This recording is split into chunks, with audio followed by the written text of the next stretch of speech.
Coming to you from an undisclosed location somewhere deep in the heart of the Santa Monica Mountains, I'm your intrepid host, L.A. Marzulli, and this is On the Trail of the Nephilim. Folks, thanks for watching On the Trail of the Nephilim, and we are definitely on the trail and will continue to discuss the Great Serpent Mound after a word from our sponsor, BioTrust. Collagen has taken the world over by storm, and for a good reason. It's the one supplement that's becoming widely known for its fountain of youth-like benefits. A consistent collagen routine has been shown to help reduce wrinkles and rejuvenate skin. But there's a problem. Collagen supplements found on store shelves may be packed with low-quality ingredients that often do more harm than good. This is why I love multi-collagen. Users report a more youthful appearance, decreased wrinkles, thicker hair, healthier nails, and pain-free joints within days of taking this magical product. I highly recommend healthwithla.com. Try it today for 51% off by going to www.healthwithla.com. That's www.healthwithla.com or by visiting the link below. Well, it's October 1st. If you come here and looking for politics, prophecy, and the supernatural, go to Rumble, Roku, or Bitchute. The links are below. We're not covering anything political. This is a brand new show, and it's called, drumroll please, On the Trail of the Nephilim. Moving right along, this is all review, but new people come here. And so quickly, if you want to really get the whole show all week long, we've been talking about the Serpent Mound. Just go back and watch the episodes. This is the Great Serpent Mound. It's the largest serpent effigy. In my opinion, it screams Genesis 3:15. The serpent is in the act of swallowing the egg of the woman. The seed of the woman will be at enmity with the seed of the dragon, the offspring. So in my opinion, this is what we're looking at. And by the way, those undulations that you see here correspond to the equinoxes and the solstices. So we talked earlier about Henry Groover, who was doing a prayer walk on the Serpent Mound. Now, he had been out doing this for about 60 days, went to a lot of different sites because the Lord told him to do that. But the Lord did not instruct him to go to the Serpent Mound. So Henry's driving home for Thanksgiving dinner, and he sees a sign, Serpent Mound. So he figures, well, I'll go there and pray over that. But he wasn't told to do so. So he goes and he prays, and then as he's walking back, he's the only person there. It's been snowing, and he's hit in the solar plexus by an invisible force. Down he goes. He's laying in the snow, and he can't move. And he begins to cry out to the Lord. And finally, the Lord says, Henry, I didn't tell you to come here. I will release you, but I didn't tell you to come here. Greater is he that is in us than he that is in the world. But that doesn't mean that we have carte blanche and we go, and go to places like this and begin to shut them down. This is a gateway. It's a portal. It's a highly charged site. Now, there are skeptics and people say, well, where's the proof of that? Well, the proof is right here. Henry Groover gets hit in the solar plexus by an unseen force, and down he goes, and he tries everything in his arsenal of spiritual warfare, and he can't shake this thing, and he realizes he's going to freeze to death. Freeze to death unless the Lord intervenes. The Lord intervenes, and he's okay. But here's the deal. We talked about this earlier. Why are the Mayan elders? Why is Hunbat's man? There he is there. Why is he coming up with the 13 crystal skulls and other Mayan elders? Why are they doing a ceremony at the Great Serpent Mound? Why are they attracted to that point, to that area? And as I spoke earlier in the week, when we were in Karnak, I'll never forget this. Our guide, Mr. Crowhurst, was there, and he took us to a very old section of Karnak. And in one of those stones, there's a serpent that's been carved into the stone. And he told me, now he didn't know I knew about Hunbat's men. He said, yes, we were here a number of years ago with Hunbat's men and the Mayan elders. And before we even got to the site, when we were in close proximity, Hunbat's men stopped me and said, I feel serpent energy. Now, how does he know that? Hunbat's men knows that. He's deceased now, by the way. He knows that because he's connected. He's a shaman. And he's connected to that force. And he knows who it is he serves. And he knows what he had to do to get the power. So this is a shot of what they did here when the Mayan elders began to chant. And I'll let it roll just a little bit to give you an idea.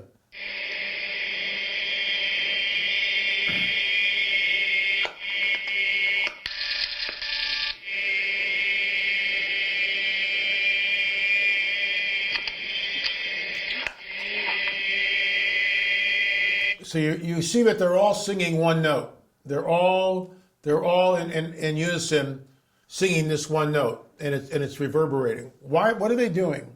Sound, chanting. When you go to Tibet and you hear Buddhist monks chant, and when they really get into it, it's unnerving. In fact, there was a documentary that we watched, my wife and I, and the cameras were inside a monastery, and they began to chant this thing similar to this, not the same, but similar, and we turned it off.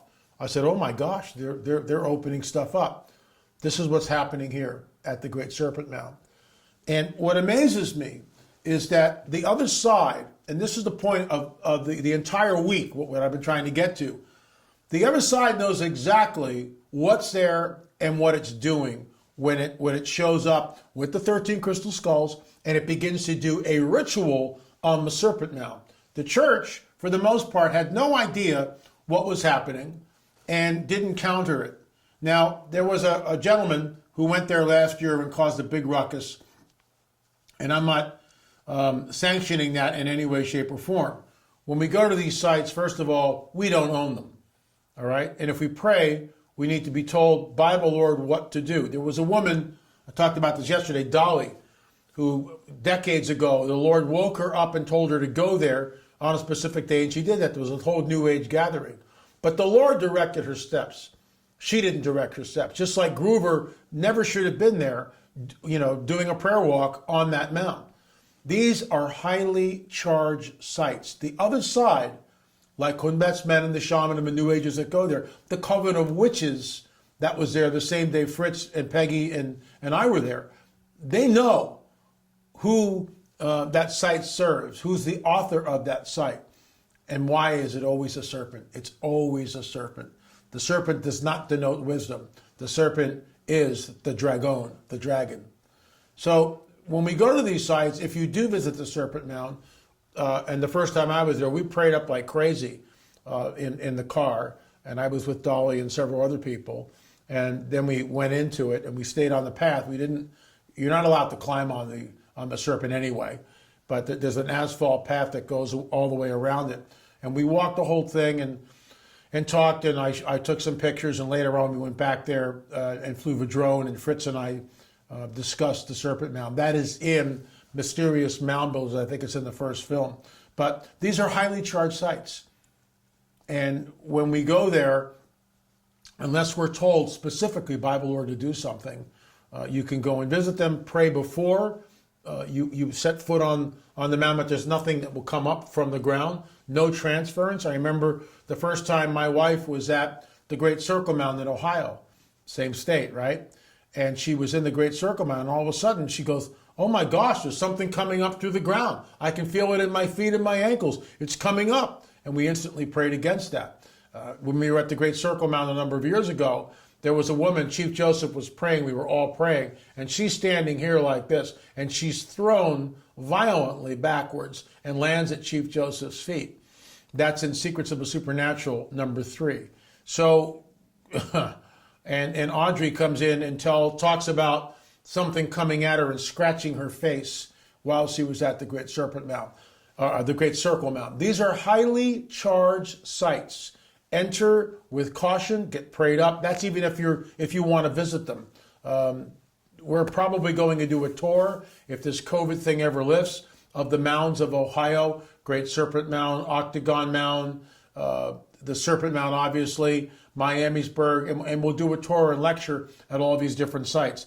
If you're interested in checking them out, you can go to streaming.lamarzulli.net, streaming.lamarzulli.net, download all 7 of them, and binge watch them.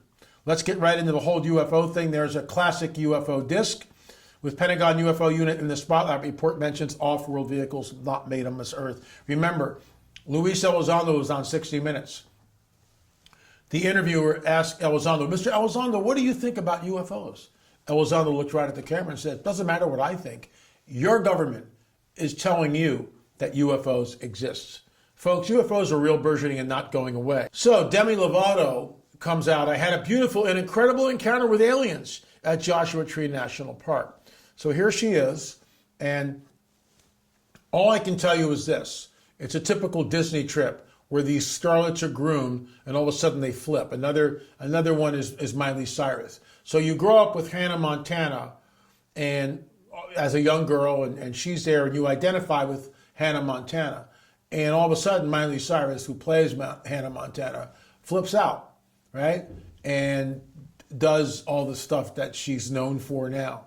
Well, it's the same thing with Demi Lovato. Why should we listen to Demi Lovato? How come this woman has a platform? I had a beautiful and incredible encounter with aliens at Joshua Tree National Park. This is part of the coming great deception. And you'll notice that they're using people like Demi Lovato, who will tell you that she had this incredible encounter. Well, not so fast. Not so fast. Deception, when it comes at you, it doesn't go, hey, I'm really incredibly evil. It lures you in. It always lures you in. The people I've spoken to and helped actually get over the line and leave the phenomena, people that have had close encounters of the fifth kind, in other words, contact like Lovato claims that she has, they always believe that something, they have a special task, that they've been told that they have a special task. That's what they're told. It always appeals to their ego. And I've spoken to not a lot of people, but certainly around a dozen of people who are experiencers, and it's very difficult to change their mind. Once, it's kind of like Stockholm Syndrome. When you read Communion, Whitley Strieber, in the early days, Strieber is like, why is this happening to me? He's terrified. Later on, Stockholm Syndrome, he begins to identify with these so-called aliens. So that's what deception is about. This is from La Palma, and it's kind of hard to see. I'll be sending a JPEG, but there is a UFO that flies right over the area.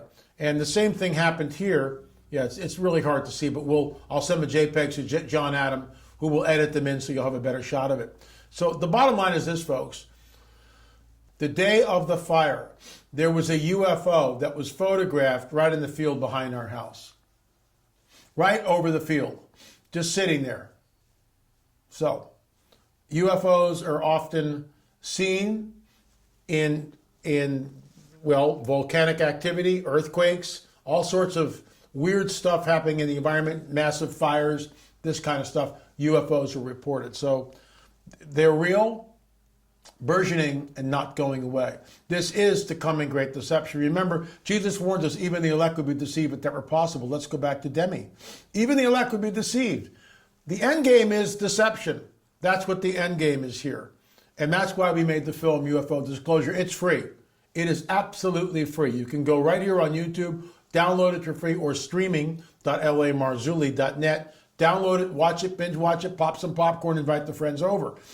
It is an expose on the entire UFO phenomena. If you want the hard copy, then you've got to buy it. But 50% off on the book and the DVD. Anyway, folks, thanks so much for watching On the Trail of the Nephilim. And of course, if you're on Roku and Bitchute, you've just seen the full Monty, pp&s. Remember, we'll see you on the air or in the air. Thanks for watching. There is an ancient site in New Hampshire that may date back 4,000 years. It is called America's Stonehenge. There are precise alignments of standing stones, which reflect the solstices and equinoxes. There is also a controversial stone table, which may have been used as an altar for human sacrifice. The site is built on an 18-and-a-half-year lunar cycle, like that of Stonehenge, England, and also the Great Circle Mound and the Octagon Mound complex in Ohio. At America's Stonehenge, massive stones were fitted together to create this mysterious site, but whoever built it seemingly abandoned it. You will see just how incredible this site is as we reveal what appears to be a deliberate and orchestrated relationship to Stonehenge, England, as well as other megalithic sites around the globe. Journey with us as we explore America's Stonehenge.